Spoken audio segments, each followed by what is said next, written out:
Um dos maiores problemas em D&D é o problema do ouro. Você é um aventureiro, termina a sua segunda ou terceira aventura e o seu grupo tem 10 ou 15 mil moedas de ouro. O seu grupo compra cavalos, 300 PO para cada um. Você compra uma armadura completa, 1500 PO. O ladino compra suas adagas e a sua armadura de couro, que é isso que ele pode usar. Compra novamente rações e equipamentos e ainda fica sobrando umas 7.500 moedas de ouro. E cada vez que tu vai se aventurando e subindo de nível, tu acumula mais ouro e tu tem menos local para gastar esse ouro. Com uma única exceção, o mago, que utiliza ouro para passar as magias para o seu Grimório. Então as moedas de ouro, que deveria ser um motivo de felicidade para o grupo encontrar 5.000 moedas de ouro, ficam sendo um incômodo para eles. O que eles querem encontrar mesmo são itens mágicos e pergaminhos e poções. Existem várias formas de consertar o problema do ouro e vários RPGs fazem isso de forma diferente. Eu vou falar de cada uma delas e você vai escolher qual a melhor para implementar no seu jogo. Então vem comigo. Mas primeiro, like, subscribe, comenta tudo isso. E se você veio aqui por causa de cultura pop, eu tenho uma playlist de cultura pop. Eu ia fazer um vídeo sobre aventuras prontas, mas eu ainda não consegui formar a ideia na minha cabeça, então ele vai ficar para o futuro. Ah, só para lembrar, eu leio todos os comentários. O método mais simples e mais comum é a compra e venda de itens mágicos. Você põe o preço do item mágico pela raridade dele. E para não ficar tão banal, o jogador precisa fazer alguma coisa para ter acesso à loja ou à guilda que vende esses itens mágicos. Afinal, ninguém vai vender uma AK-47 para uma pessoa qualquer que anda na rua. Ainda mais em fantasia medieval, onde itens mágicos precisam de pessoas especializadas e com nível para fazer eles. Então, além de ouro, os aventureiros precisam ser pessoas de confiança do reino ou de alguma facção dentro do reino. Ou eles podem comprar itens mais caros e de origem duvidosa na guilda de ladinos.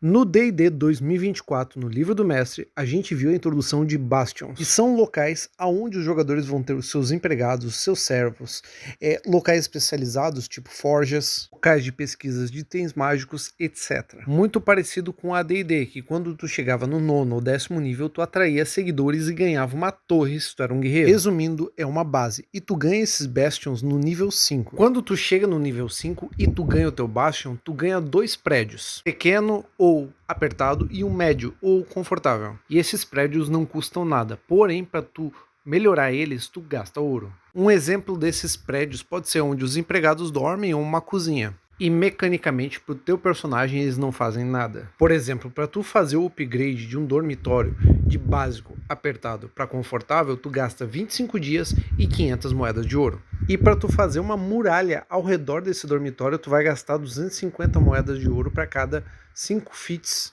ou seja, 1,5 metro de muralha, com 6 metros de altura, 20 feats. E como eu falei antes, além dos prédios comuns que você ganha prédios especiais. Esses prédios podem fazer pesquisas para você, produzir itens mágicos no 9º nível, ou treinar soldados para defender o seu bastião. Porém, eu vi 2 problemas nessa regra de bastião. A primeira é que tu não precisa pagar os teus funcionários. A regra diz que o teu prédio gera renda o suficiente para pagar os próprios funcionários. E para mim seria muito mais divertido se o personagem tivesse que ir lá recrutar os empregados deles e oferecer um salário. E segundo, a chance do teu bastião ser atacado, estar em perigo e você ter que defendê-lo é muito pequena, é 5% em um D100.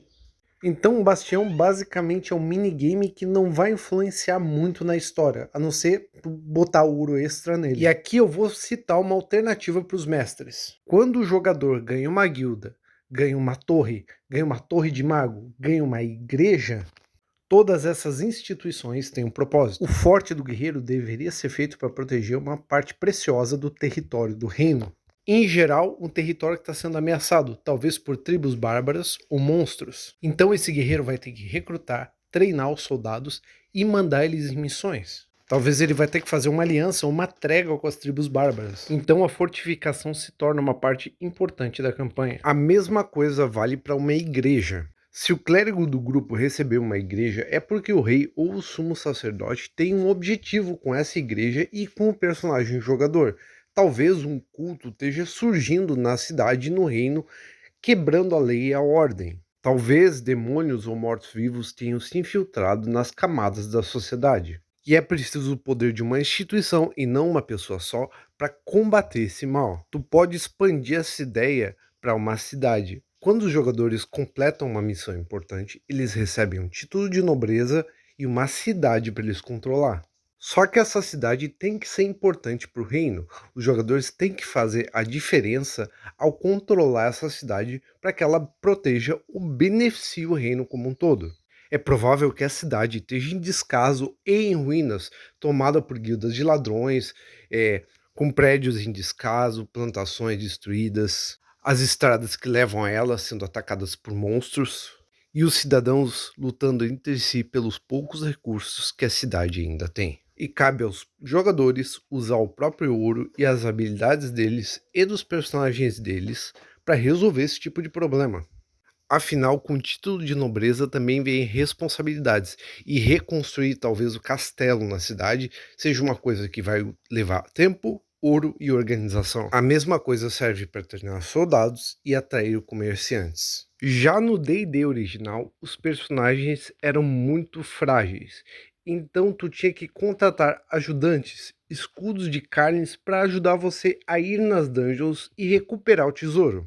E também você não tinha jogadas de perícia, então você precisaria contratar um especialista que fosse pesquisar o assunto para você, para, por exemplo, identificar um item mágico.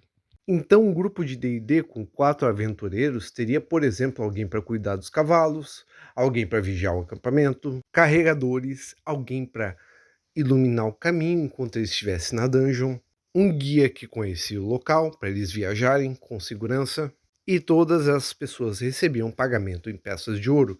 E se fossem aventureiros com classe de aventureiro, eles recebiam porcentagem do ouro que você conseguia.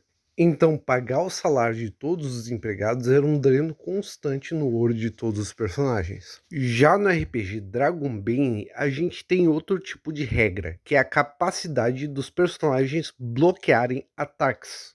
Você pode bloquear ataques com sua espada ou com escudo.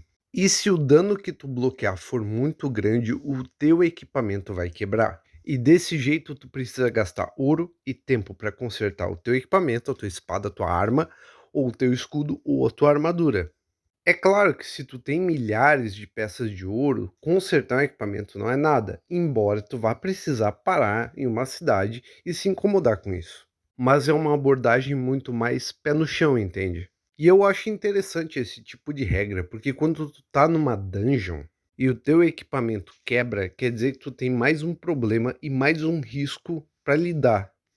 E além disso, ele adiciona mais uma camada de realismo ao jogo de D&D. E no RPG Shadow Dark, tu tem uma visão diferente de como funciona o ouro. Na verdade, ele tenta simular o Conan, ou as histórias de Fafnir e Grey Mouser, em que os aventureiros conseguiam muito ouro e depois eles gastavam tudo em apostas, jogatina e mulheres. E essa simulação acontece da seguinte forma: os jogadores podem ganhar XP extra fazendo carousing, que é mais ou menos traduzido como festa ou bebedeira. Eles vão curtir com o dinheiro. O jogador decide o quanto de dinheiro ele vai gastar, 30 PO, 100 PO, 1000 PO, e rola um D8 numa tabela. De acordo com o resultado dele, ele vai ter alguns benefícios ou vai conseguir alguns inimigos. Além disso, ele vai conseguir uma quantidade de X de XP.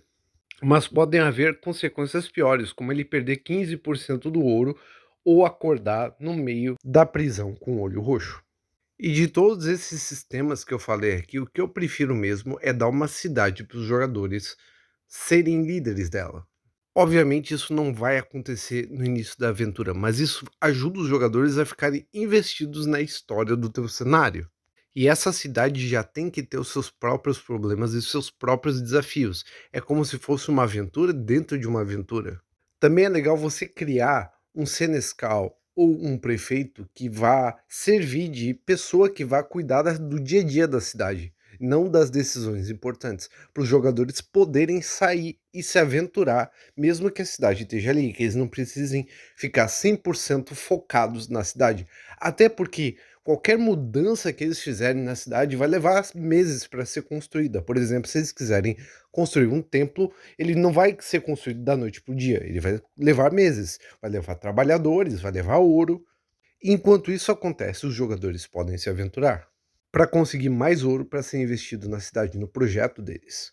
Uma das regras que eu também adotaria seria uma quantidade de ouro investido em algum lugar importante para eles, como uma igreja ou uma escola de magia, seria traduzida em XP para eles, como no D&D original, quando tu ganhava XP por ouro.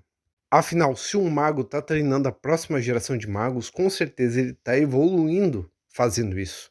E também fica marcado que se a cidade deles evolui, eles, por consequência, também evoluem. E esse é o vídeo, galera. Eu tava com uma dor de garganta ferrada durante as últimas semanas. Eu fiquei doente por muito tempo e eu não conseguia nem falar. Eu ainda tô com um pouco de dor de garganta, não sei se vocês perceberam, mas provavelmente semana que vem também vai ter outro vídeo. Se você tá aí, dá uma olhadinha no meu vídeo sobre Vampiro é Máfia. Eu fiz um review do RPG de terror Mothership e eu tenho vários outros vídeos nas playlists. É só dar uma olhadinha. E se você quer ajudar o canal, manda esse vídeo pro seu grupo de RPG, dá um like, deixa um comentário e até a próxima, pessoal. Fui!